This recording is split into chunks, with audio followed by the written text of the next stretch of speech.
உன்னை விடாது காக்கும் கந்தன் இருக்க உன்னை விட்டு போன உறவுகளை என்னை தொடர்ந்து கண்ணீர் விடுவது ஏனோ? பழகியவர்கள் விலகினாலும், பக்கத்தில் இருந்தவர்கள் விலகினாலும், பந்தத்தில் இருந்தவர்கள் விலகினாலும், சொந்தத்தில் இருந்தவர்கள் விலகினாலும், சொத்துக்காக விலகினாலும், சுடும் சொற்களால் உன்னை வெறுத்து ஒதுக்கினாலும், காசுக்காக உன்னை விட்டு விலகினாலும், காரியம் முடிந்ததும் உன்னை விட்டு விலகினாலும், தேவைகள் முடிந்ததும் உன்னை நிராகரித்தாலும், நம்பிக்கையை இழந்து நீ நிராயுதவாணியாக நிற்கிறாயா? கவலைப்படா. கருணை கந்தன் எம்பெருமான் முருகன் கலியுக கடவுள் தண்டாயுதவாணி உன்னை தனியாக தவிக்க விடவே மாட்டான்.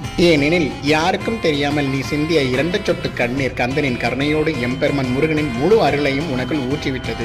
ஆறுமுகன் அன்பு உன்னை தேற்றிவிட்டது. நீ இழந்தது எதுவாயினும் அத்தனையையும் இரண்டத்தனையாக திரும்ப பெற்றுக் கொள்ளப் போகிறாய். மகத்துவமான கந்தன் உனக்குள் தானே இருக்கிறான். கந்தனை உணர மறுக்காதே. கந்தன் உன்னோடு இல்லை என்று நினைக்காதே. நீ தாயின் கருவறையில் கருவாகி உருவாகும் முன்னே உன்னை நேசித்த பரம்பொருள் சிவனின் மறு உருவம் ஆறுமுகன் அல்லவா? அன்னை பார்வதி தேவியின் கருணையின் திருவுருவம் நம் திருமுருகன் அல்லவா? நீ திட்டினாலும் கடும்